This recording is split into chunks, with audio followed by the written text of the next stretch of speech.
challenge every bit of petty bureaucracy that you come across, whether it's HMRC, whether it's the police, whether it's local government.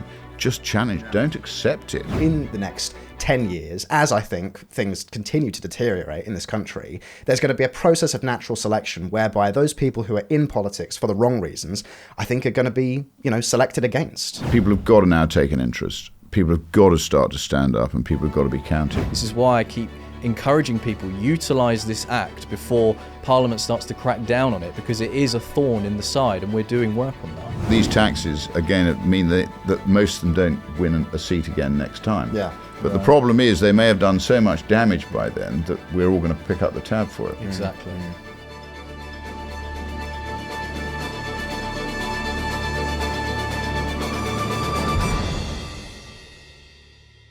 Hello and welcome to the Restore Britain podcast. This is the first episode. I'm very pleased to be joined by our Director of Investigations, Lewis Brackpool, and our leader, Mr. Rupert Lowe, MP. Very good to be with you both, chaps. And you. Well done, Charlie. Yes. So, as I said, this is the first episode of this show, and we're going to be providing some updates on what it is we're up to, and discuss the state of the country as it is now, and get both of your perspectives on the issues. And we're going to start with an unprecedented event that happened in Parliament yesterday in Westminster Hall, which was a sitting MP using the parliamentary petition system forced an issue into the mainstream, into Parliament, and had a debate on the issue with other sitting members of Parliament. And that MP was, of course, yourself, Rupert. This was around the use of prison and wielding of law against, for speech crimes, essentially, on social media. You had Lucy Connolly and her husband in the room with you. And I just wanted to discuss how you think that went. Well, I also did Lucy Connolly did her first podcast, and I was on it last night after the debate, Charlie. So you're quite right. It was an interesting debate, and we can talk about that. I think I often get asked, and people are concerned about this, I think, because as we know, Restore Britain is growing very fast, both in terms of membership and in terms of our social media following, which I think is fantastic, and shows the depth of concern in the country for everything that appears to be going wrong. Yeah. And the political homelessness. But I think we should explain to our members, and this does play to what you've just asked me, why it's so important that the movement which we're not a party, we're a movement, and it's so crucial that those people who agree with what we're doing do sign up to Restore Britain, do follow us on social media, do make clear that they agree with what we're doing, because I can't see any way out of this mess unless we get the electorate, who ultimately are the people who should be determining who governs the country. If they all show their concern through Restore Britain, we're able then to change things that need changing now, not wait till either after the next election or indeed beyond, because I don't think the country can stand it beyond 29, and we need to start changing things now. And that starts with the electorate showing that they actually care deeply about what's happening. Yes. So I think we want to be a movement that is a lightning rod to start to affect change now. And the more people who join us, the more people who support us, obviously the more financial firepower we have. But really what we want this collective will to show an out-of-touch Parliament, an out-of-touch civil service, an out-of-touch elite, that they're not happy with what's going on. And in the same way that we saw them ignore the vote in 2016, that can't happen again. Yeah. But the debate yesterday it shows the power of the movement, and that's why I think it was important to set the scene there. But it was the first e-debate forced by a petition, and it was supported by a lot of the general public. Over 190,000 people. Correct. Yeah. As I said in the speech yesterday, which people can see on our social media channels. I think we've got two more in the pipeline. One of those has been supported to a far greater extent than one yesterday. Yeah. So those we haven't yet got a date for. But this shows you the power of a Restore Britain movement. Yeah. Because when I try and get a debate in Westminster Hall, I did manage to get one on fishing. But it took me a lot of asking to get one. Yeah. And as an independent MP, I'm quite a long way down the pecking order in terms of speaking in the chamber, in terms of asking questions in the chamber. I strengthen my glutes by bobbing. You have to bob to get a question, so my glutes are getting stronger by the hour. My shirt tail pops out on a regular basis. I have to keep tucking it in. It's one of the lesser mentioned advantages. So this gives us, the movement, the power to dictate what debates are going to be held in Westminster Hall. Now, as it happens at the moment, once 100,000 people sign a petition, then there is usually a debate in Westminster Hall. They may change those rules, because we can fill these petitions now. I think we filled one of them in about less than 24 hours. 6 hours. Yeah. So it shows you if the strength of feeling is big enough, we our collective power can start to show the elite that we're not happy. And we can talk about how out of touch the other people who, in my view, spoke were yesterday. Oh, we'll get into and I'd be interested to know what you watched absolutely. the debate, so you should chip in there. Yeah. Absolutely. But this is crucial, and I think that's why we set up a movement. Now, the movement can either morph into a party, in which case, if we get big enough, we lead where we go. If we don't get big enough, but we see the emergence of somebody who's talking common sense and looks like they're actually going to deliver common sense, then we can always support that.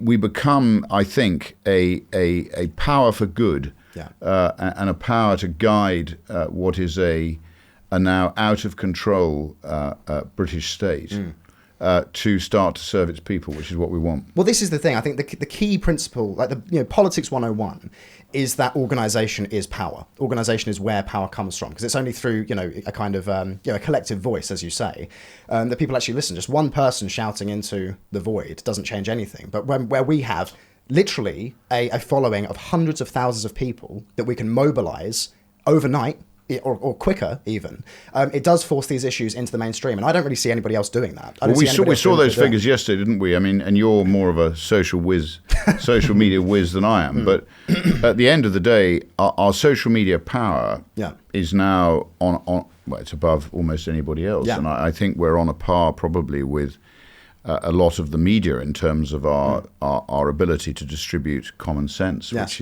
is I mean, I know we're accused of being far right. I call us the movement of common sense, which is what I think everybody wants. Just sensible. So and again, that's maybe why we get less media coverage, because I think as we get bigger, we are able to break this grouping of what I call media, who are supposed to be holding the state to account, but I think they've lost sight of what their job is, and it's supposed to be to hold to account those people in power. But I think there's been a blurring of the edges between probably crime, between government, between the media, between all of the organs of the state. I think have become unfit for purpose, and we've collectively, those people who want their country back, and they want common sense back, and they want fairness back, and they want a Britain like it used to be back, we've got to coalesce round a theme and start to demand what we want until we get it. Yeah. Absolutely. Well, this is the point, and I'll bring you in here, Lewis. Sure. We will get to the parliamentary debate in a moment.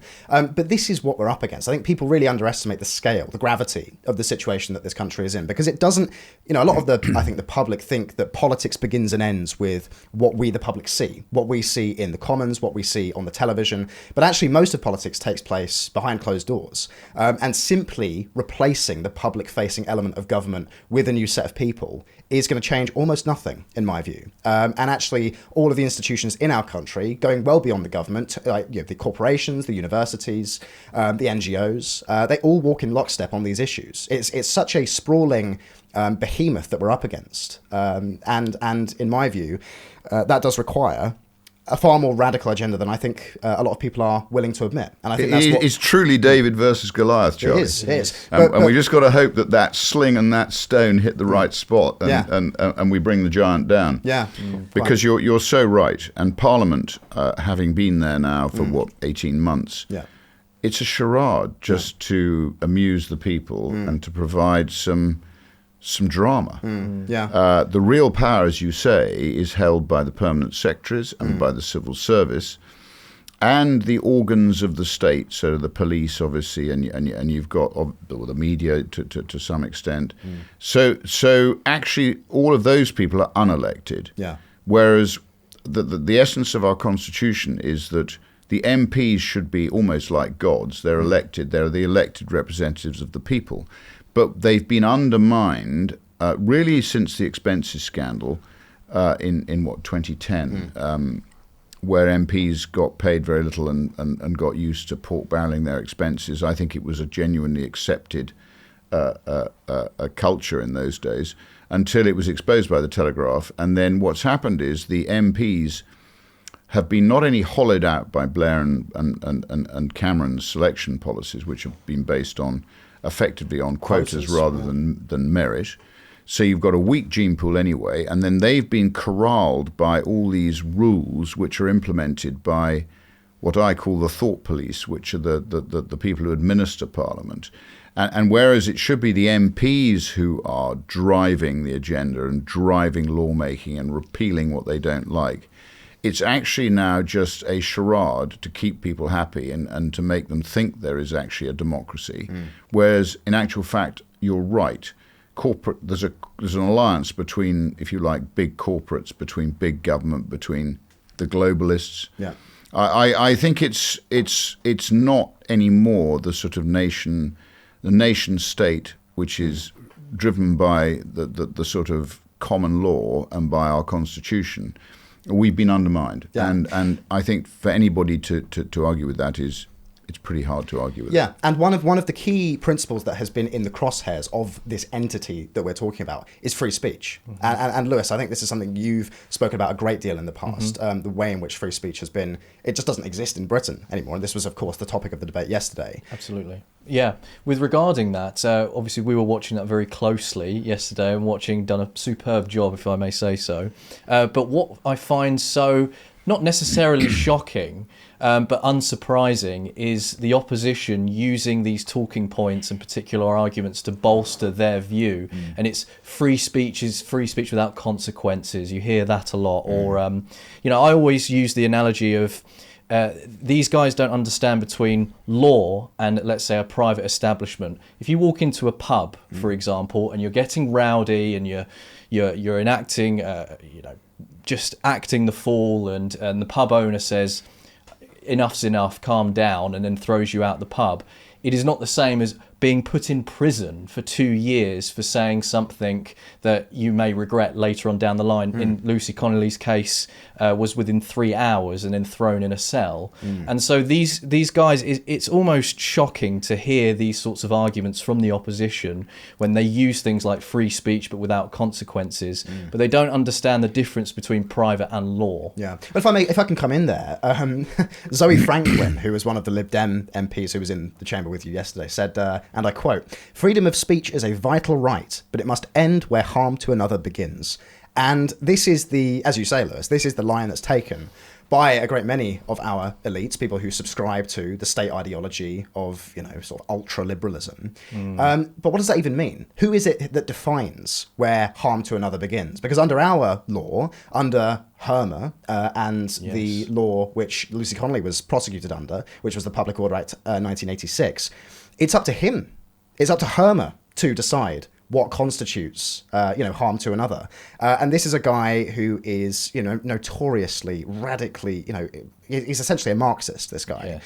And he's in charge. Got an award at the Spectator Awards, Charlie. Well, extraordinary, isn't it? I know, right. Yeah, but it's in the hands of people like him, this, as you say, Rupert, this corrupt judiciary that we have, to define what these terms actually mean. And we now live in a system where speech online that the government doesn't agree with, the government doesn't approve of, can have you thrown in prison. And it's an activist class, if I may add as well. The judiciary, the civil service, and I want to actually talk a little bit about the civil service at some point, because surprisingly, when I was at an event the other day, the majority of people who came up to me before and after the speech talking about digital ID, which we'll get onto, most of them were civil service members, ex and now, saying, we've got to, be careful of what we do and say, but we're in full support. But as I say, it's an activist class within these institutions that is people talk about things like the Fabian Society, the oldest think tank within Britain. The Haldane Society, the Fabian Society,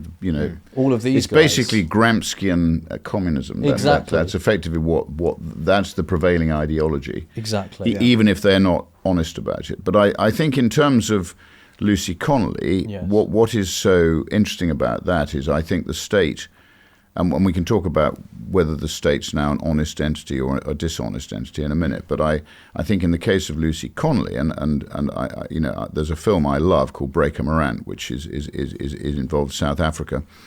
And Breaker Morant was actually one of the most brave and effective men in the British Army during the Boer War.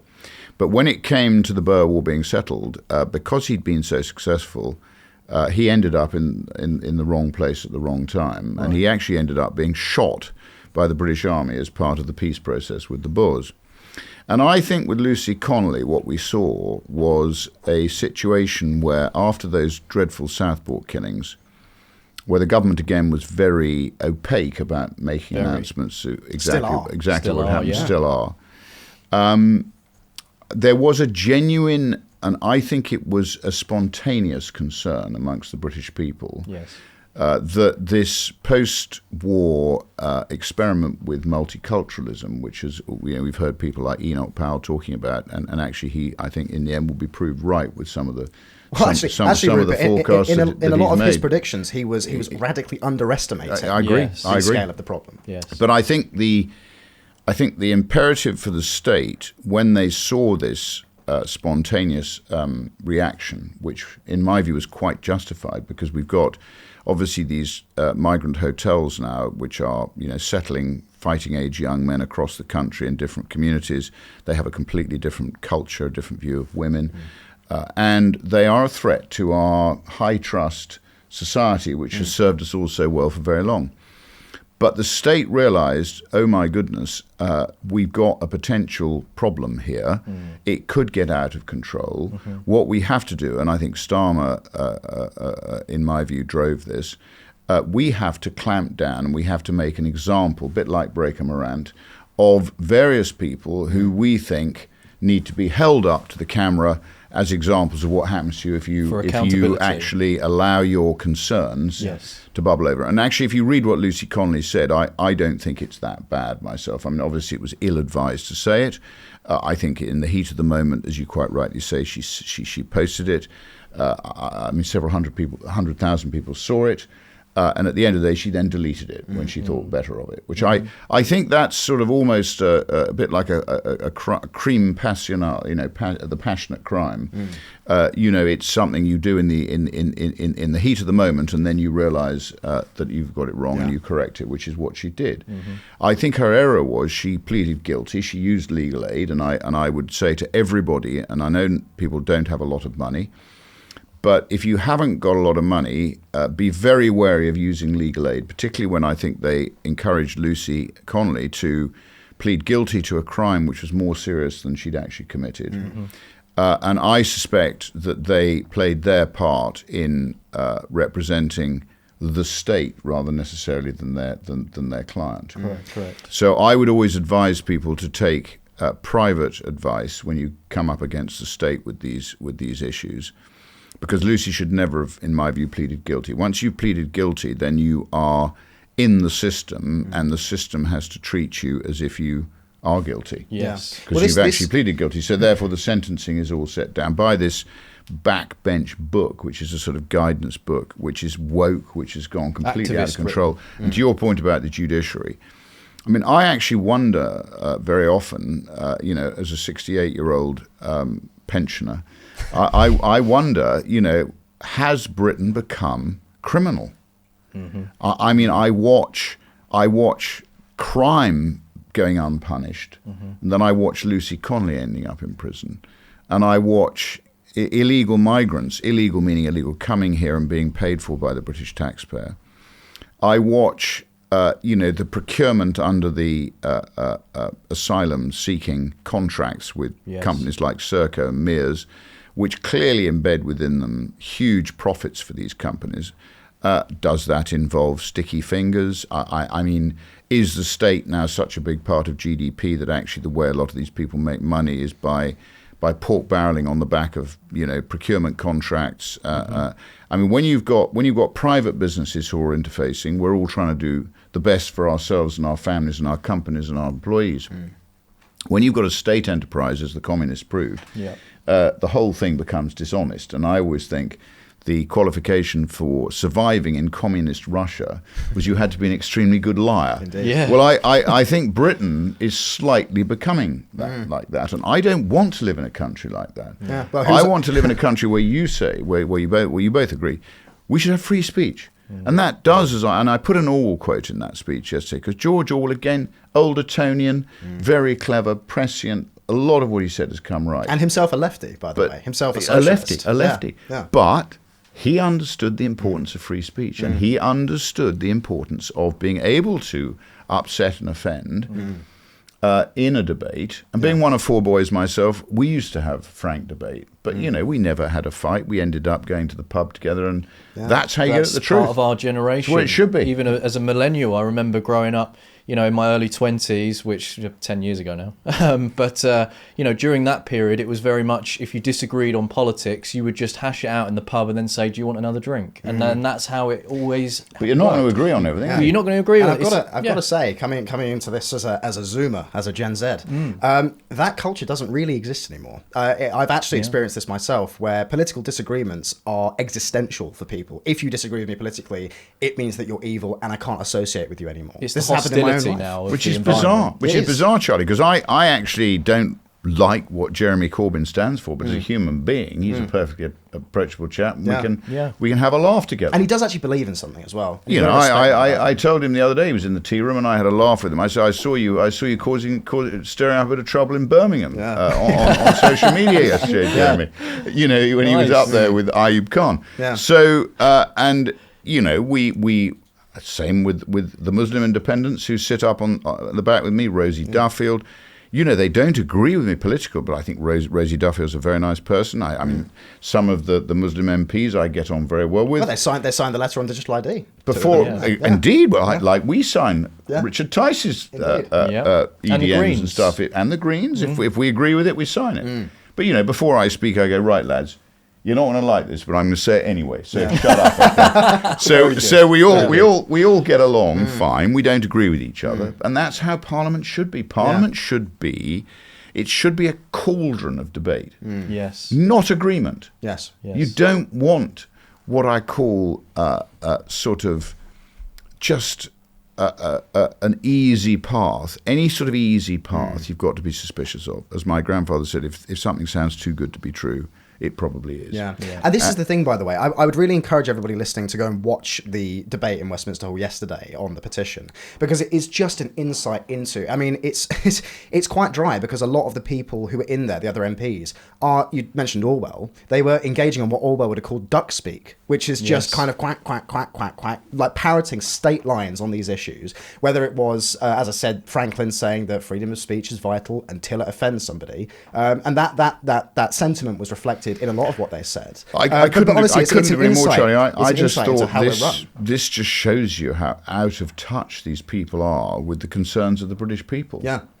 And the Lib Dem lad, I don't know what his name was, who was on my right, who talked about my social media accounts. Apparently he hasn't got a social media footprint, so I don't quite know how he spoke with such authority about it. True. He had a go at me for the income that we generate on X, which again is as a result of the traffic across the site. But then I didn't point out to them all at the beginning of my speech that I actually give my parliamentary salary to Great Yarmouth Charities each month, because I think I'm the only MP in Parliament who does that.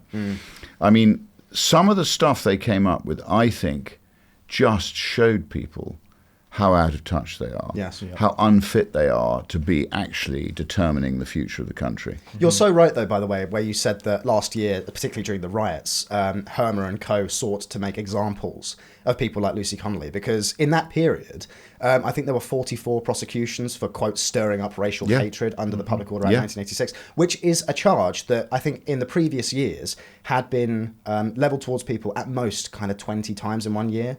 And last year it was over double that, right? And that's because, as you say, Lewis, we have this activist class who has captured our institutions and now run them. And so I suppose I wanted to finish up this segment just by asking you, Rupert, how do you feel about the state of free speech in this country, and why is free speech important, and what do we need to do to reclaim that right? Free speech lies at the heart of our constitution, Charlie, and it's absolutely essential to a functioning democracy. And I went the other day on a parliamentary trip to San Marino, which you may know is actually a republic in Italy, but it's a country. Very nice. In itself. Very good GDP per capita. Very high GDP per capita, but a functioning democracy.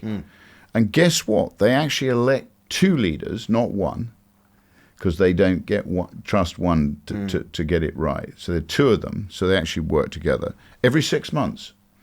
So they can't then stand for 3 years after they've done their term, and it works.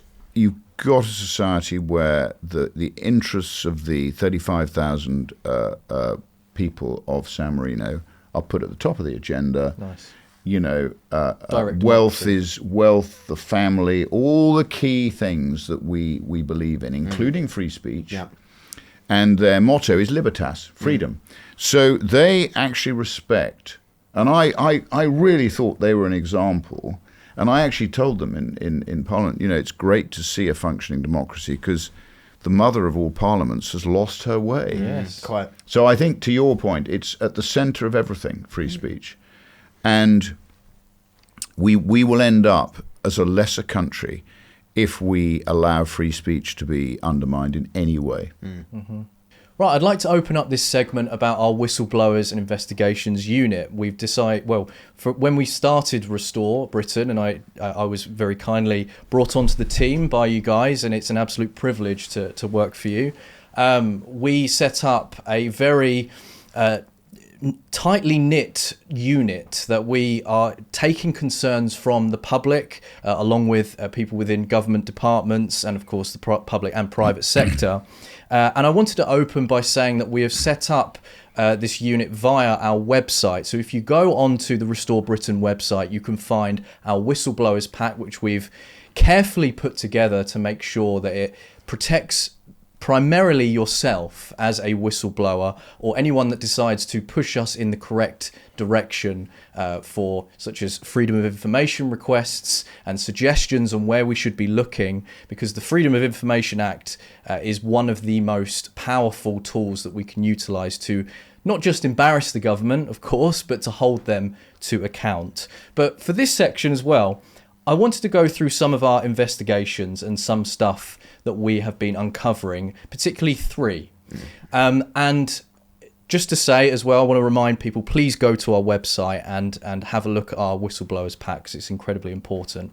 The first one I want to talk about is digital identification. Now, this is one of the biggest and most important subjects as well in Britain, underneath immigration as well, because it affects everyone. Yeah. And one of the things that we've discovered through Restore is that of the Bank of England holding documentation of the integration of central bank digital currencies to fuse that with digital ID. Now, Keir Starmer announced digital ID fairly recently, a few months ago, and said it would crack down on illegal migration. And we all know that that's complete baloney, of course, because it starts with that, and then it moves on to things like your bank account, your welfare check, the right to work, everything like that.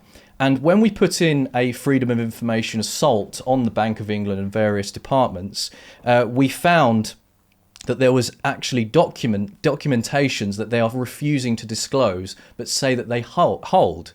And I wanted to just go through a bit about all the key points of the bank's decision. One was the documents include internal strategy papers and risk assessments on central bank digital currency with digital ID integration. The bank claims that releasing even redacted versions would inhibit free and frank discussion and prejudice the effective conduct of public affairs. And they used Section 36, the FOI exemption, on deliberation and effective conduct of public affairs, were applied alongside Section 41, which is confidential third-party input. And finally, the bank insists that the public interest is already served by selected research it has chosen to publish, such as its report with MIT on enhancing the privacy of a digital pound. Now, in 2021, ministers in Parliament were talking about programmable currencies, so the state can have more of a power on on what you spend, essentially. And during the times of lockdowns, this created a massive precedent and concern for freedom. And I wanted to open up to the floor with you guys and just get your perspectives on a bit of that and your opinions. Well, very, very quickly, Lewis, do you want to just explain to the audience, for those who might not be aware, what a central bank digital currency is and why it's such a concerning technology, I suppose? Yes, so it's the idea of eliminating cash, for example, and to get it all on a central system. Very similar with digital ID. That's why there's this big push for an integration between the two. Yeah. Yes, and central bank digital currency essentially is creating, in Britain's terms, a British pound or a digital pound. So it's all about the centralisation of power, and in this terms, it's to do with the monetary system. Yeah. This is a concern because, like I was just saying, in 2021, ministers were talking about programmable currencies, which means the state has more power on what you can and can't own. There's also pilot projects that Boris Johnson as well was talking about, where if you go to a supermarket to crack down on obesity, he wanted to implement a type of social credit score. And this was a pilot that was, frowned upon even by his own ministers at the time. Where to crack down on obesity on the NHS, he wanted a score system where you can only purchase a certain amount of junk food, for example. So what that happens is it gives the state more power and regulation for your monetary assets and how you use your money. So we're talking about essentially a Chinese-style system whereby you will have a digital profile on the government's centralised database linked to, potentially, a score which determines what you can and cannot buy. So you could go to Tesco, try and buy something, and you'll get a notification on your phone saying blocked because of this, that, and the other. Yes. And of course, in China, this is linked to political speech. This is linked to, taking a dissenting line against the ruling party. Yes. And a few years back, I remember discussions around these issues kind of starting really during COVID, as you said, Lewis. And I remember a lot of people back then thinking, well, this will never happen here. This is conspiracy theorist nonsense. But we're literally looking at the documentation that says they're building this infrastructure. We've uncovered it right now. Yeah. And are we really to believe that it is not in the character of somebody like Starmer or somebody like Hermer to pursue these kinds of policies? I mean, Rupert, what do you, as a libertarian yourself, how does this all make you feel? Well, as a libertarian, I think this is a classic example of nanny knows best. I think I'm right in saying that Rishi Sunak was quite keen to push this forward. Yes, because he has some interest in Infosys, I believe, and because him and his wife are very interested in that particular company that runs in India, I believe. Yeah, I think it goes to the same point as you probably know I had a 10-minute rule book, which is actually still alive. It's kept alive by Christopher Chope. Usually they get killed off, but the government didn't kill it, so it's limping along. It's still there. And I have this thing about quantitative easing. So the 10-minute rule bill that I brought in was to actually prohibit and make illegal the ability of the government to actually create money and dilute taxpayers' savings, their hard work, and effectively allow the state to run unfunded deficits, which ultimately the taxpayer will have to pick up in the end. Yes. My own view is the state should be as accountable to the individual as the individual is to the state. And the minute you get away from that concept, which is probably why Protestant Britain did so well, because it did have an ethic, it did have a belief, it was honest, and a lot of our greatest businesses were set up by very Protestant people like the Quakers and other sort of groups of people who actually initially started trading together because they didn't trust other people to be honest with them. So I'm deeply suspicious of central bank digital currencies. To your point on China, Charlie, I don't want to become like China. I think it's an unhealthy blend between capitalism and communism. I don't think that model will last. And if you look at the state-owned enterprises in China, although she's obviously been very successful in undermining Western economies through subsidizing solar panels and cars and almost every other aspect of what she exports, and she has effectively, James Goldsmith warned about the dangers of this, she has undermined the Western success and our unique ability to innovate, very often which comes from fighting wars. And you've seen it in Ukraine. You've now got this drone technology which has been developed from war. So China's undermined us. She's got all these state-owned enterprises which are bust. Yes, she's got a big trade surplus, but actually a lot of her internal financing is a festering mess, which it's very difficult to get to the truth of. So I think, and I think I'm one of the few MPs. I insist on using cash in Parliament. Very good. They all. I get very annoyed when I go to a shop and it tells me I can't use cash. I have to use a card. Yeah. So I think all of our Restore Britain members, both of you, should commit to using cash wherever possible. Agreed. To demand that shops accept cash. Cash is, after all, legal tender. Yeah.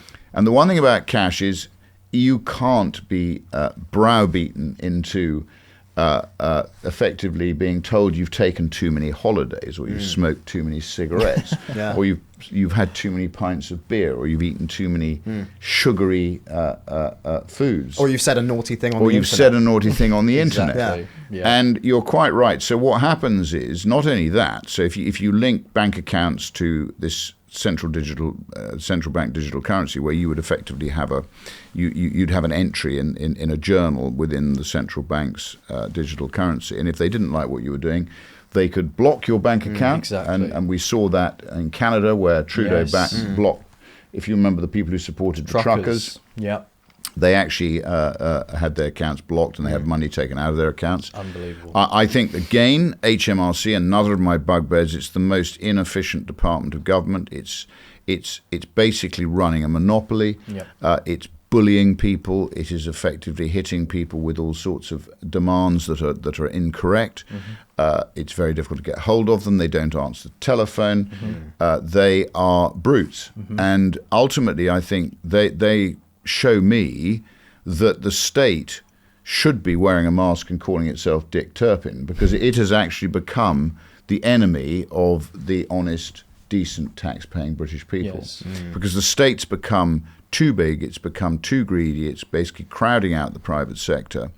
And I think the central bank digital currency probably is a realization by the state that they have gone too far. And that it's not sustainable anymore. And as Thomas Jefferson said, tax should be completely transparent. The people paying it should understand how much they're paying, how much the government's spending, where the government's spending it. And if you've got QE and you've got this central bank digital currency and you've got the state basically taking control of everything, I think it becomes a very dangerous world. Very dangerous. So I like to break down into individuals, and I think individuals, that means, us individuals here, it means family businesses, it means local communities, it means nation states. I like to break down units into accountable, functioning units of humanity. I'm innately suspicious of any form of global plan or central plan, or just look at the EU. I mean, the UN, the WEF. It robs its whatever it is, 500 million plus taxpayers. Right, Having been in the European Parliament in the belly of the beast, I know exactly how much of taxpayers' money gets wasted over there. I do have one small point of disagreement. I actually think that the appropriate fundamental economic unit is actually the household, as opposed to the individual. And that has historically been the case in English law, certainly. I mean, we agree with that, Charlie. So, I mean, the individual is a function of the household. Indeed, yes. And I think any functioning democracy puts the household and the family at the heart of everything. But again, you have to ask yourself, why does our tax system penalise marriage? Yes, well, that's a very good point. Why do we propagate all this nonsense, the DEI, the sort of, all this bizarre sexuality, as we know that there are only men and women. Yeah. And have it does, you're right, though. It all I don't marriage. even understand all this non-binary rubbish. But you're non-binary, or whatever else you are. I think there's a few MPs who claim to be non-binary or pansexual or some other sort of bizarre claim that they make.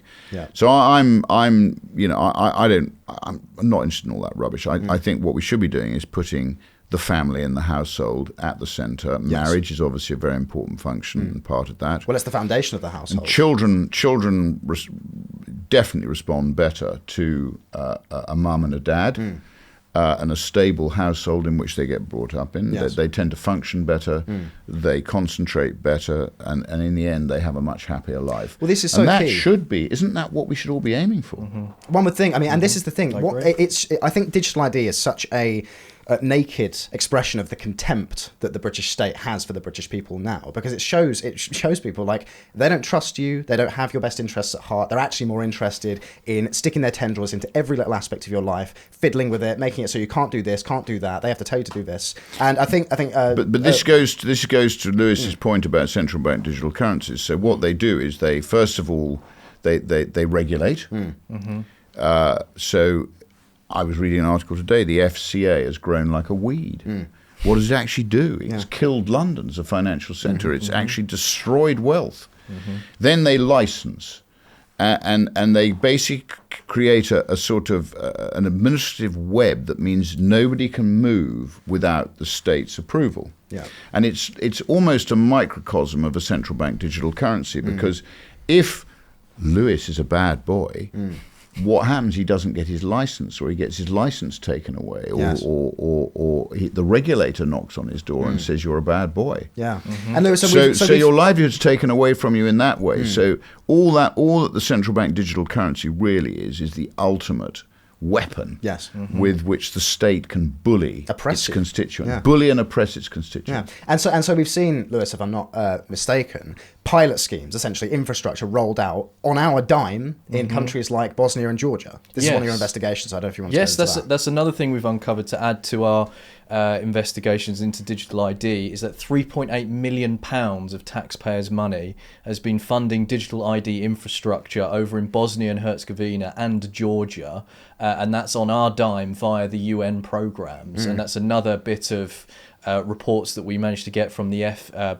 Foreign Commonwealth Development Office. I had to really think then. The FCDO. FCDO. And they've actually disclosed to us, we're one of the first to be disclosed this information, that we've been bankrolling and building e-portals, e-services via the British Embassy as well over in Bosnia, and just creating the infrastructure over there for them to say, well, it works over here in Bosnia and Georgia, so we can start implementing that over here. There's nothing here, and ministers take that as a kind of pilot project, like proof of concept. Exactly. Bring that over, just basically use that over in a foreign country, point to them and say, well, look, there's no harm, and then implement and make tweaks, and ministers can go in and start to make changes and create it here. And that's another one of our big findings as well. Well, Lewis, I think what you're doing is so important. Thank you. And I urge all our membership, if they know of malfeasance or misfeasance or whatever you want to call it, that's going on anywhere, you are there, as you say, you've put in place all the protections, because we don't want anybody to suffer from basically bringing forward these irregularities. Exactly. We know, as you say, money's being wasted here. We know from the DWP, money's being handed out like confetti. And I think, I'm a great believer in the innate goodness of the British people. I think a lot of them are decent, they're very honest, they're very fair. But as we've said, the state is a malevolent influence, and it's bullied and oppressed people into just doing their jobs, and they're worried about their families and their livelihood. Correct. And what we need to do is create a which you've done extremely well, and I would urge anybody working within this huge civil service that now accounts for a vast amount of our GDP, and misappropriates huge amounts of taxpayers' money, as we know. I would say, if you're aware, people are aware of anything that's going on that we should know about, quietly come and tell you, and we will then raise this using the power of our social media platforms, and we'll highlight it, we will out it, and we will make it public. Yes, probably worth mentioning that. That should be done legally. Legally, of course. Legally, and under your own discretion. Indeed. Yes, quite right, Charlie. I always say, everything has to be done legally. Indeed. Absolutely. Yes. To add to the malevolence of the state, there was another thing that we uncovered very recently. I'd been looking into via Restore, and even before Restore, but taking the work and amalgamating it with the organisation, the investigation into the charities and NGOs about asylum accommodation policy and their consultation between the Home Office from 2020 to 2024. Now, the Home Office disclosed, this was before I joined Restore, that a list of these charities between 2020 and 2024 that are having these sorts of consultations with the Home Office on where illegal migrants are being put across the country. Now, I disclosed this list and also named the directors of each of these companies, which is totally lawful. It is on all of their websites. But the thing that is even worse and scandalous is unprecedented is straight after that, obviously, The Guardian ran a hit piece calling me a far-right influencer, of course. High praise. High praise, absolutely, for simply just showing the public what is going on. But then with Restore, we started to dig a little bit deeper. And after I asked a question on more information, the government department of the Home Office used my identity as a journalist to justify blocking this lawful transparency request, and they cited my social media activity as a reason why we cannot disclose information to you. Now that's unlawful. Now that's Orwellian. It's Orwellian. And some people have said, Lewis, that you could just do this under an assumed name, anonymously, fake name, whatever. Yes. And I mean, as far as I'm aware, that's not legal. You're a public-facing person, so if you were found to have been doing this, you'd be in trouble. Exactly. And more to the point, why should you have to do that? It's literally a law that they have to give you this information regardless of who you are. Exactly. You've said it. You said the exact point. You know, why should we, not just me as a journalist and you guys, but also the public, why should people feel the need to have to do that sort of conceal thing? their identity. To conceal their identity in order to get information. It's supposed to be applicant blind. That's part of the FOI law. This is why I keep encouraging people, utilise this act before Parliament starts to crack down on it, because it is a thorn in the side, and we're doing work on that. I think, again, that we've got a two-tier view of life. So I think a lot of these, as you see, FOIs, if the state wants to use them, it expects you to answer them. It's a bit like the subject access request. Exactly. I've found when you make a subject access request, which I've done in many cases on the police, because I still can't get those witness statements off the police, which reform made against me. I'm going to get them by the time I've finished. But the point is that they don't respond in the way that they expect you and I to respond. Yes. And it's the same with HMRC. It's the same with almost any organ of the state. Yes. They now have the arrogance, even though they are the freeloader, they're living off the back of the taxpayer, even though they've hollowed the taxpayer out. And the taxpayer is now a shadow of their former selves. Exactly. They are arrogant enough to think that it's them that should be dictating. They are non-productive. They are supposed to be serving the British people, but as always happens, the if you like, the servant has become the master. There's another great film called The Servant, with Rupert Bogard, who's one of my favourite actors, where the basically the butler, the servant, becomes the master. And I think I'd advise everybody, Restore Britain, watch that film. It's a great movie. Yes. Rupert Bogard made some great movies.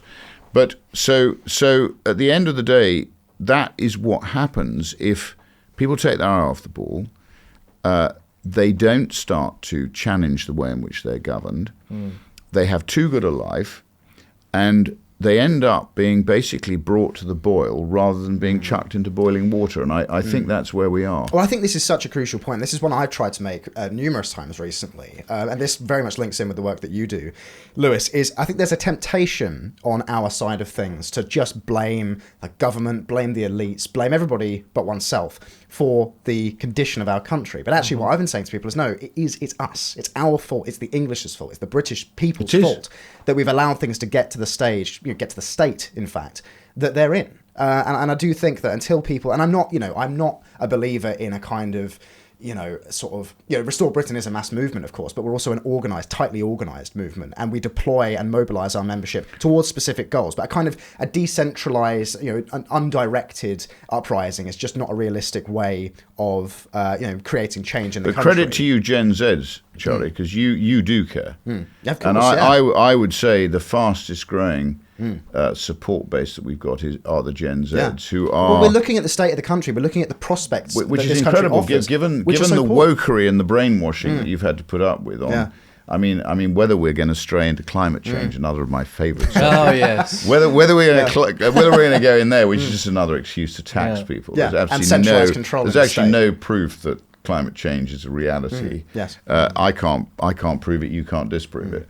So, but it's a wonderful place for people to hide and to spout and feel good about themselves and to tax us and oppress us, which is what happens. You're so right, though, Rupert. I mean, we talked about the household earlier, and I think this is key. But I just right? got to finish this off because my friends who've all had a pretty good life and they've been brought up in post-war Britain where we were well respected as a country, having won the war with the US and the Anglo-Saxon sort of alliance. But they've all had a great life. They've made some money, and they're all disinterested in the state of the country. So I couldn't agree with you more, and I think credit to the Gen Zs, credit to the young generation, because I'm with you. I think it's your country. I think the people who have enjoyed it so much have not served you well, and as you quite rightly say, they have taken their eye off the ball. As a result of which. Evil always flourishes when good is not basically when good people look the other way, being protected. Yeah, but this is key though, and Lewis, I'll let you come in just a moment. Like we were talking about the household earlier as being the most sort of fundamental unit of society, and that's not a reality that a lot of young people are ever going to experience, because housing is, to own and buy and own a house costs the individual 20 times the average salary. In this year, it used to be 4 times back in the 90s. In my day, it probably was. I mean, I bought my first house in Fulham. I mean, even rent is astronomically expensive, unaffordable for a lot of people. So people are staying at home. They're not getting married because, as you say, the economy is organised in such a way that disincentivizes marriage. And more to the point, we live in a culture, a moral paradigm that views things like marriage as being, inhibitions on one's, freedom and ability to live a kind of hedonistic lifestyle. But this is what concerns me, because if you look everywhere in our society and our culture, we appear to foster those who I think are a malign influence and harm those who are a positive influence. Who are just trying to live a normal life. What would have been a normal life in any other time? You wonder, why do we get some of the judgments we get out of the courts? I mean, maybe it's the Constitutional Reform Act. We blame Tony Blair again because he in 2005, most of the sort of damaging stuff was perpetrated by Blair and his cronies. Yes. Probably perpetuated by Cameron and to a lesser extent Theresa May and Boris, but and the Tories with their 80-seat majority failed to do anything. So I think you're right. And why is it that we don't that good things don't seem to prevail and that bad things do seem to prevail? Well, you have to ask yourself what's wrong. I think it's a bit of a sort of self-fulfilling thing, because it's in the interest of the state for people to be atomized, because it makes people easier to control, easier to tell what to do. If you don't have the kind of ballast of a marriage and a household and a community around you, it's a lot easier for the state to kind of control your life, and people. The state doesn't want high-minded, successful people challenging them at every turn.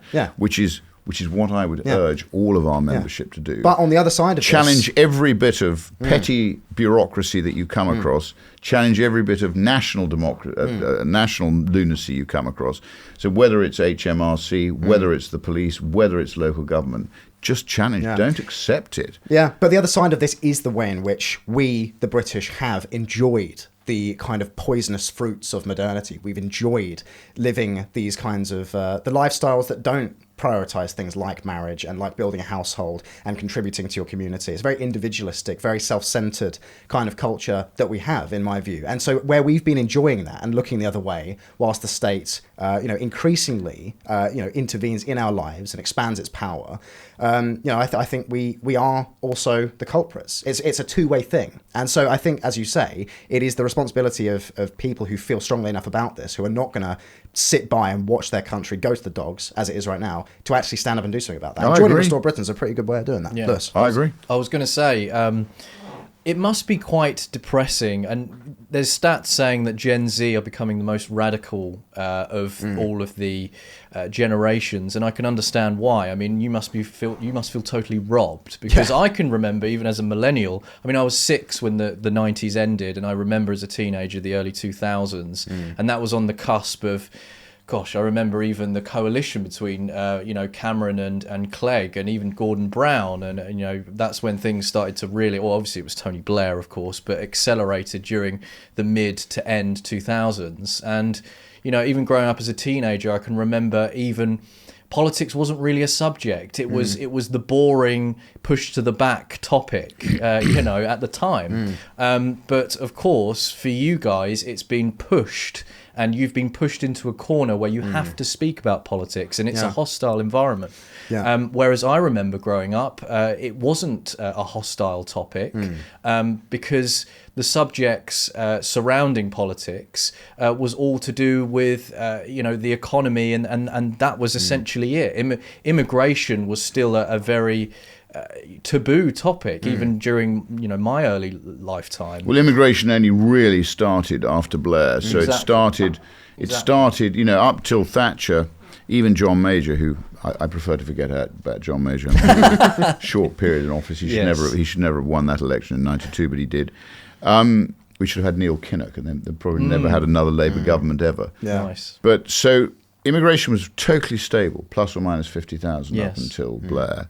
And it's Blair who opened it all up, and then unfortunately, the Tories let it rip afterwards as well. Yeah, but you are right though, Lewis. I mean, I think that Gen Z are very political. We've been politicised. It's something that's been imposed upon us, and I think the chief manifestation of that was COVID, because that was something that did politicise the entirety of society, because it was essentially the government going totalitarian for a few years. It robbed you of your freedom. Yeah, well, I was at university during COVID, and it meant that I didn't really have much in the way of a proper university experience. Now, I still made the most of my time there and did lots of reading and all of that sort of stuff. My little daughter Iona, she had the same thing. Yeah. But this is the thing: is we are a generation who's never known anything other than this version of Britain. Yeah. Never known a situation where buying a house is just a normal kind of expected thing. It's viewed as an achievement. It's viewed as a kind of high-minded goal, simply to buy a house. And this is the thing, I think, with a lot of Gen Z. You say that Gen Z is radicalising on both ends of the spectrum, on right and left, and this is true based on polling,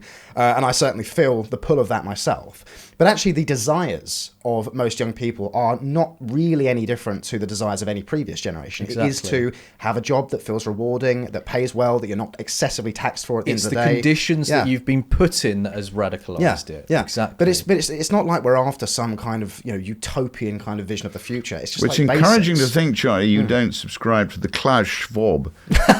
You will have nothing and be happy. Yeah, I mean, no, exactly. And this is the thing. Like, people don't you will own nothing. Yeah. People don't want that though. People don't want that nonsense, because there is a stereotype that young people are all super liberal, and that is largely the case. Has to be said. Most young people are looking to vote for the Green Party at the next election. Most under 50s, in fact, are going to vote for the Green Party on current projections.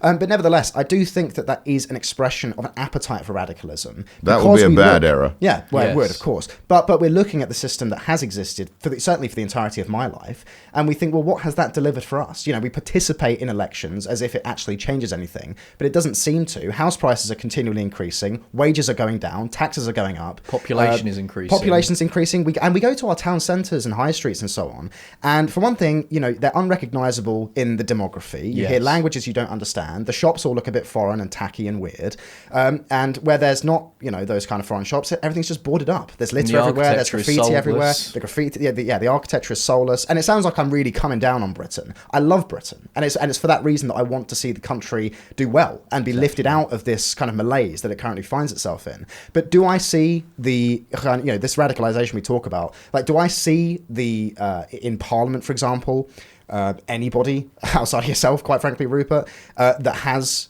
the stones that recognises the gravity of the situation that our country is in? No, I don't. And this is the thing, as you said at the beginning of the show, Rupert, I don't know that we have until, the middle of the 2030s to solve these problems. No, we don't.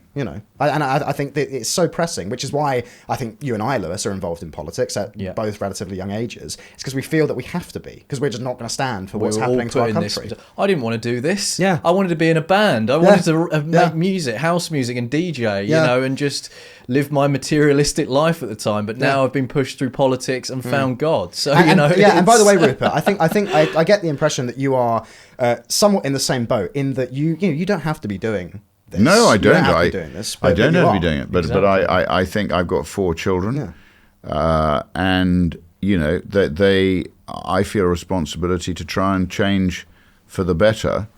And like many things in life, Charlie, I think sometimes you don't plan them; they just happen. Yes. And I guess my political sort of interest started with the Maastricht Treaty, which I read, and I then stood for the referendum party to save the pound, and one thing led to another. And then I ended up, getting so annoyed with Theresa May. I did a lot for Vote Leave, did a huge amount. I've actually got a letter which I framed in my downstairs loo, signed by Boris Johnson, Michael Gove, Gisela Stewart, and Matthew Elliott, thanking me for what I did in Vote Leave, which was, by the way, a fantastic moment and one of the best evenings of my life when we heard the news.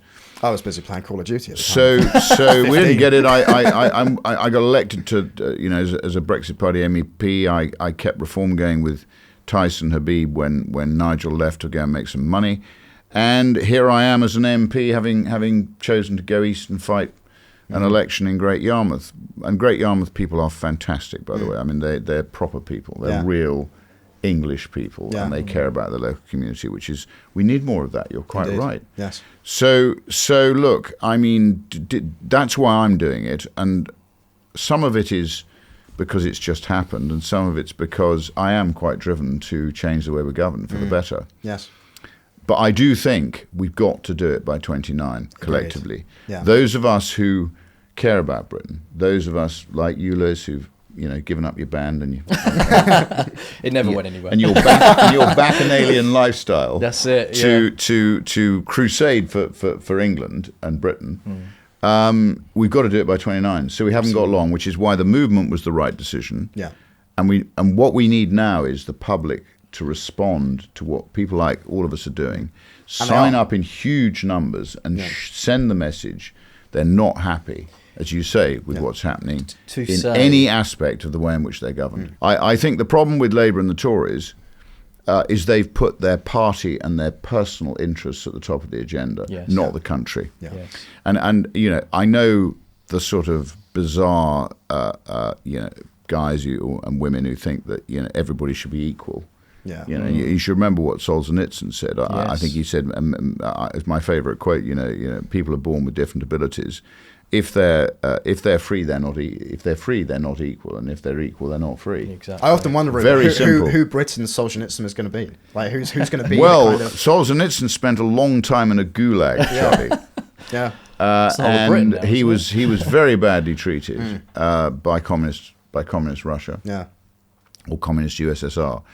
And there's a lot of wisdom in what he says. So I think, though, you cracked it. People have got to now take an interest. People have got to start to stand up, and people have got to be counted. And if they don't, we're not going to change it, and we are going to fall into the grip of the Starmers, the Hermers, the Philippe Sands, the sort of lunatic human rights brigade, who aren't interested in decency. They're not interested in fairness. They're not interested in just the basic well-being of ordinary people. In the well-being of ordinary people. Yeah, and it's the ordinary people who are being sold down the river. Yeah. Mm-hmm. So they need to wake up and do something before they do get sold down the river, because they will be. Yeah.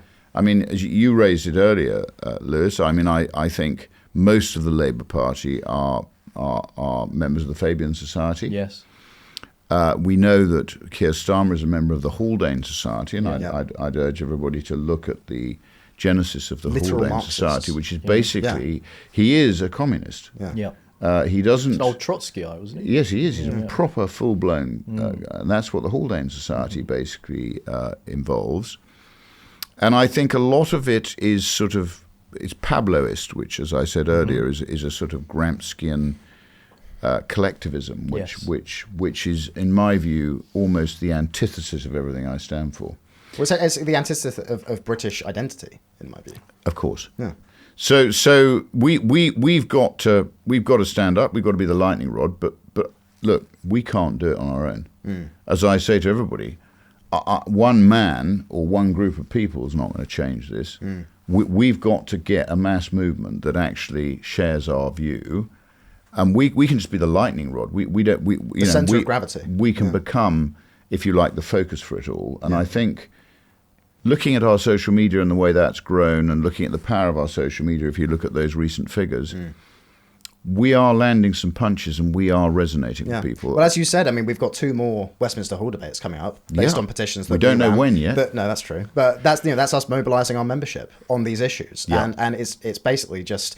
The market is there for the taking. You know, if we keep bringing these issues to the fore, which nobody else is interested in touching for various reasons, and we make them unignorable in the mainstream, I think you're going to see more and more people realising, actually, there are people out there who see the same thing that I do about what's happening in this country, who are speaking my language, who are not interested in being acceptable in these kind of Westminster drinks parties and dinners and all this sort of thing. And as we were talking about before, the kinds of people who get into this business because they want a lucrative speaking career after they leave Parliament, or they want to become the editor of some magazine or whatever else. And that's largely who our political class is right now. It's opportunists. It's people who are only interested in themselves, in the status, in the money in a lot of cases. And I am actually quite confident, maybe I'm naive, but I'm confident that in the next 10 years, as I think things continue to deteriorate in this country, there's going to be a process of natural selection whereby those people who are in politics for those reasons, for the wrong reasons, I think are going to be, selected against. Because as things just get worse and worse, there's just not going to be room for those people. There's only going to be room for people who are serious about the future of the country. We're going to talk about the budget in a minute, aren't we? But I think you're right, and it's interesting to me that, I'm not that able. I just stand up in Parliament and speak the truth, and I say what I think. How controversial! And isn't it bizarre that resonates now? Because I don't think Parliament knows what the truth is. Yeah. So, Rupert, the budget is due imminently, and there has been a lot of hemming and hawing, U-turns on what's going to be raised, what's going to be lowered. Very little is going to be lowered, in fact. Rachel Reeves very recently U-turned on raising income tax, which in turn scared the markets. This morning there was a story about asset management firms essentially reducing their exposure in the UK market. And I'm no economist, I'm not an expert on these things. You are far better educated on these things than I am. But what I'm looking at is a situation where our government is taking a huge amount of my money in taxes, money that I would like to be putting into my savings for a deposit for a house. Me and my wife are looking right now. And I mean, honestly, it's bleak. But this is money that's being taken from my paycheck that I'm having to pay to them, that's then being spent on things like translation for foreign nationals claiming benefits, asylum accommodation for people who have no business being here, primarily 75+%, 18, males 18 and over, and all of these other things which don't help me, don't serve me in any way as a young British taxpayer, as somebody whose family's been in this country literally for centuries. And so I'm looking at that, and I'm looking at the prospect of yet more taxes. And I'm thinking, what the hell is even the point of staying in this country? What do you make of all this? Well, on the point of staying in the country, I can tell you definitively, and Labour don't believe this, that people are leaving in droves. Millionaires particularly. So I spoke to the Aston Martin dealer on Friday in Cheltenham, and he told me that between 15 and 20% of their clients have now left the country. Really? Yes, and a friend of mine left on another friend of mine left on Sunday to go and live in Montreux in Switzerland. We are losing the most able people, and they are ultimately the rainmakers. They're the people who create the wealth. They're the people who employ people, take risk. They perform the function of any capitalists in a society, and a capitalist is there to lubricate the system. So the capitalist takes risk. If he makes money, he keeps his money. If he loses money, he has to write a check. So he is like the lubricant. And the problem, what Labour don't understand, is if you take all the money off a capitalist when he is successful, but you still expect him to pay the bill when he loses money, and nobody who's a capitalist will ever get all of it right. You have to be prepared to lose some money as well as make money. But when you tend to win, you tend to make a lot of money and pay for the few that you might lose money on. So I think what Labour don't understand is you cannot and never will be able to tax your way into prosperity. So, I mean, we had a budget previously where they blamed the previous government and they parroted this 20 billion black hole, and she assured us she wouldn't be coming back for more. She's got this ridiculous pledge that she's not going to tax working people. Well, working people are a function of people who ultimately employ them. Yeah, they can't even define. They can't. They don't even know. They don't even know what a working man or woman is. Yeah. So, and Rachel Reeves, the front bench, Charlie, has no experience of business whatsoever. Any of them. Yeah. I mean, they just haven't. So. Rachel Reeves, as we know, is called variously Rachel from accounts or Rachel from complaints, or who knows where the truth lies. I think a bit like a few of the other Labour front benchers, a few porky pies were told about their CVs. And in her case, she's clearly a very sort of quite arrogant woman. I mean, she has this very strong view of who she is and what she wants to achieve. She obviously is a very powerful feminist, as we can see from what she's done with the pictures in her office. Yeah. Well, and a communist. If but I think she's and I think she is totally misguided, and I think we're heading for a major problem. So as I mentioned earlier, the regulators are out of control. She originally said she was going to regulate for growth. Well, I pointed out to her in the House, you don't regulate for growth, you deregulate for growth. Yeah. So I don't think, and they're now talking about deregulation. So these people are way behind the curve.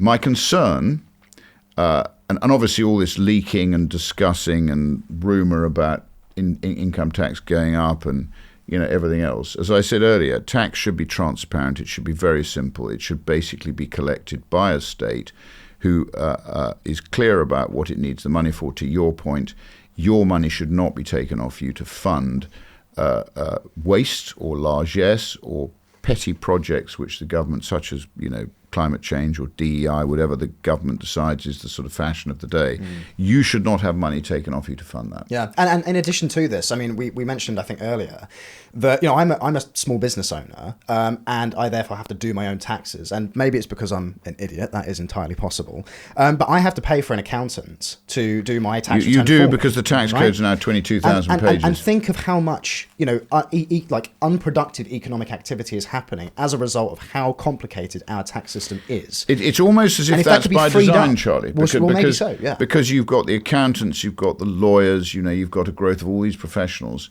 And the state has effectively weaponized your accountant against you. So your accountant's He's job a very nice chap, is now to collect tax from you and make sure you pay the full amount of tax, right?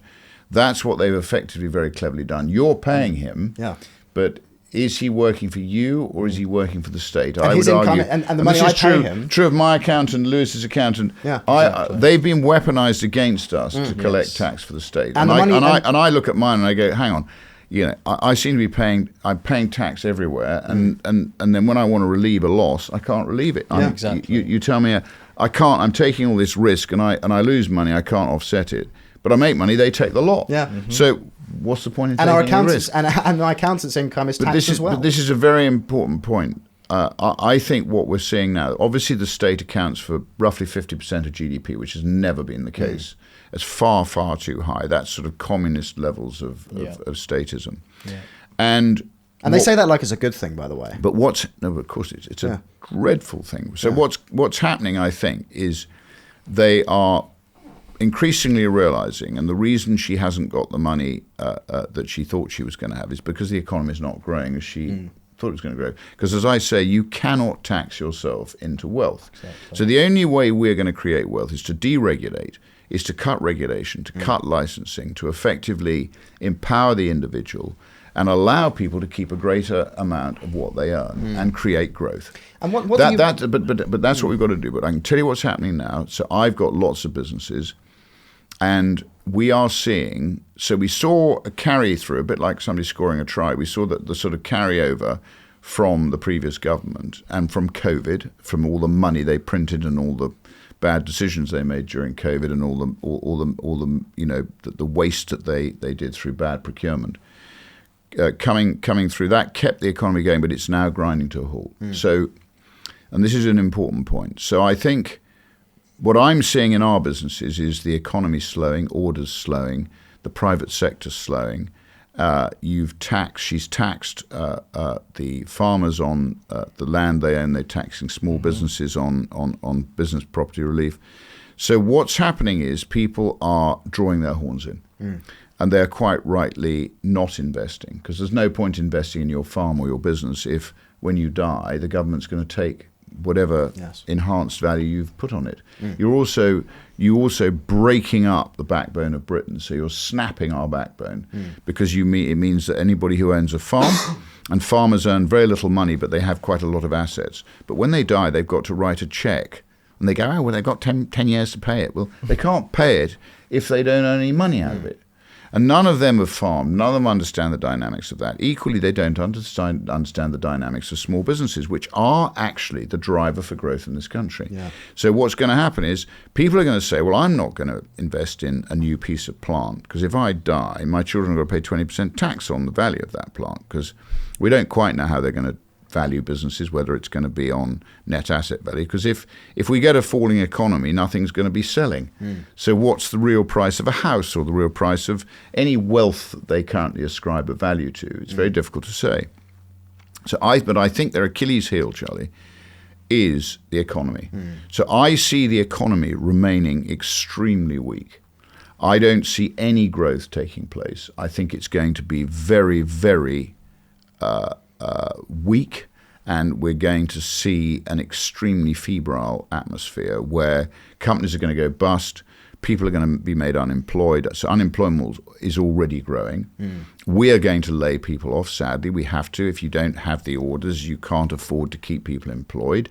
You have to lay them off. You have to make people redundant.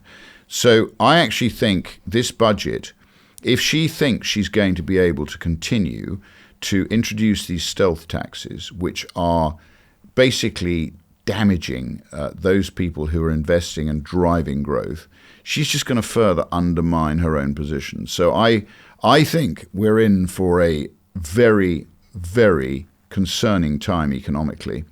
And from the economics grows effectively the happiness or not of the state, of the people. So if people are unemployed, they get angry. They can't afford to look after themselves. Yeah. And increasingly, the state will not be able to fund all this welfarism which we've got. And you know, instead of rewarding indolence and people who are pork barreling off the back of the system, they should be rewarding people who work hard, who contribute, who employ other people, who take risk, who actually drive the economy. But they don't understand that. And what do you make of people like your mate Zach Polanski and Gary Stevenson and others on this kind of this? Well, they've just got no idea. What do you make? I can't even take the Greens seriously, Charlie. Well, of course, they're farce. But their and I thought it answer was to quite this interesting. problem. Carla Denia got absolutely butchered by Shabana Mahmood yesterday. She was so angry. I rather enjoyed that clip. It was very Did you enjoy that bit? I thought it was a cracker. I mean, Connor Tomlinson Tomlinson described her as jumping up and down like Rumpelstiltskin, which I thought was quite funny. But their solution to this problem, to the problem of the economy, is a wealth tax on what they would call the asset-owning class. And how do you react to that? They're all going. Yeah, exactly. They're all but going. You know what? But I've seen these people on television. My friend has gone to Switzerland. He's given all of his assets all of his assets here to his children. So hopefully he will live for another 7 years, and the children will end up getting it IHT free. And he's gone off to live in Switzerland because he's got other sort of opportunities over in different parts of the world. But all you do is drive investment away, and that's what's happening. So it's all very well to have a wealth tax. If the people aren't here, you can't tax them, Charlie. Yeah. The more of those rich people who leave, and I don't agree with the way they're treating the non-doms. I mean, the non-doms bring with them wealth. I mean, London 10 years ago was where everybody wanted to live. So it brought wealth. It brought it brought a bustling economy. It brought, I preferred London in the old days. I think Sadiq Khan's war zone, as I call it, where my wife had the headlights nicked out of her car the other day to grow drugs. We did report it. We got a crime number, but that's the last we heard from the police. But I mean, no, honestly, people having their phones stolen. Women, I had that the other week. Women feel unsafe. I mean, the whole place is going to the dogs, and London is a shadow of its former self. So, honestly, I think the economy is their Achilles heel. If it starts to turn down badly, Charlie, to my mind, they'll hang on for dear life until 29 if they can. But the economy could take them down. I was going to add, obviously the Treasury is reported to be considering as many as 100 tax changes, from land to obviously the wealth tax that we just touched on, inheritance. There's one that I want to focus on. I was at the Together Declaration event doing a speech on digital ID very recently on Sunday, and they had during that time a farmer, a lady who came up and done a long speech about what she described as a death tax, essentially, to farmers. And obviously you're a farmer as well, Rupert, and I wanted to get your view on this increasing attack on the farmers via these stealth taxes and how it's affecting not just, of course, how growth is being implicated for farmers, but also farmers themselves. I mean, suicide rates are up with farmers because of this. They're worried about whether they can actually keep their family-owned farm. People forget that it isn't just like working in a shop like Co-op. It's not a corporation. It's their life. It's handed down through generations and generations, and they're being taxed out of actually working for their business to feed the country. On top of that, it's their life. It's their blood and soil. To Charlie's point, I think they know what they're doing. I think this is ideologically driven. Yes. And as I said, the farmers they've got in theory wealth, but the return on the value of your assets is tiny. Yes. And they work all hours that God gives, and at the end of the day, they are part of a community. Yes. Now, we've all agreed, I think all of us, that what we want is local communities. Yes. We want the fabric of Britain to hold together and to challenge this malign authority that we seem to be suffering at the moment. Same with small businesses; they're very much part of a local community. Our family business employs lots of people. I don't think we've had a dividend for about 30 years from one of them, but it employs a lot of people. It's a very happy place to work. It's a big contributor to the local community. Yes. And at the end of the day, it's something I don't think that Labour politicians understand or want to understand. It's the class Going aspects. to their Fabian situation. The Fabians it's an ideology that wants to break up decency. It doesn't want high-minded, strong local communities with people who actually, as you to your point, care about what's happening and actually speak up if they think something's wrong. They don't want that. They believe as well. They don't see the farmers as a type of working class subjects. They see them as more of a conglomerate of an elite class almost. But they don't earn enough money to even keep themselves going. Well, I'm going. with the farmers. I'm with the small businesses, and I can only say to all of our viewers, I had a meeting with a man called Daniel Zeichner, who was the DEFRA minister until Angela Eagle took over in the last reshuffle. And I went to talk to him specifically about APR, the agricultural property relief, which is going to mean that people are going to have to sell their farms. There's no way they'll be able to pay this tax. Most of them earn less than £15,000 or £20,000 a year. They live on nothing. They work all hours, as I say, God gives, and they're really good people. Yeah. But after 20 minutes of haggling with him and saying, look, you've got this wrong, you need to rethink this, he looked me in the eye and he said, Rupert, I want you to know that in my opinion, very often the state is more efficient than the private sector. Right. That's what he said, quote, unquote. And they all think like that. Liam Porter was with me, so he'll witness it, Yes. another of our team. So at that point, I just stood up I didn't say another word. I shut my file and I turned on my heels and I walked out. Good. And I have to ask you, Rupert, as somebody who is in the belly of the beast, who is inside the state, as it were, which narrative about our ruling class do you tend to subscribe to? Is it that they're kind of incompetent, they're just trying to get by day to day, trying to keep their heads above water?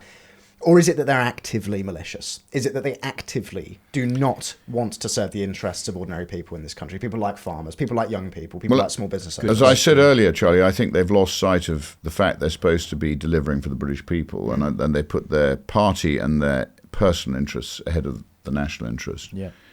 But in answer to your question, I don't think Parliament is necessarily reflective of what's happening in, as I say, in family businesses. Parliament has been hollowed out, and the people in Parliament rely on this £92,000 or whatever it is per year salary. That's to them. They need that. Yeah.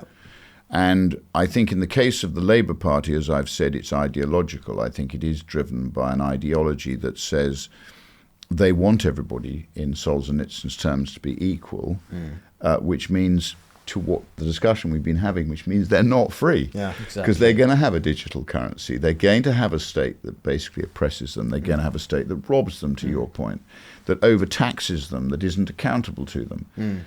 And, you know, so I think the Tories have just lost the plot in terms of not realising what a Tory is. They're trapped in the previous Although paradigm they've as well. appointed me to the Public Accounts Committee, which I'm really enjoying getting into that, because that's just highlighting how much of waste and incompetence is at the heart of government.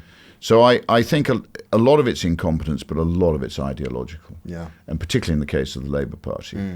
But So what you they think they think what they they're don't doing the right understand thing? is that these taxes, again, mean that most of them don't win a seat again next time. Yeah. But the problem is they may have done so much damage by then that we're all going to pick up the tab for it. Exactly. Well, thank you very much for joining us for this inaugural episode of the Restore Britain podcast. Thank you, Rupert, for joining us. Thank you, Lewis, for coming down. Join us again next week, where we shall be discussing what else Restore Britain has been up to. And I would encourage everybody viewing, if you're not already a member, to join us for just £20 a year and be part of this movement that is, in my view, the absolute tip of the spear when it comes to British politics. We are shifting the discourse on so many different issues, and we are producing the meat, the policy to go along with that. So thanks very much, chaps, and thanks for watching. Thank you.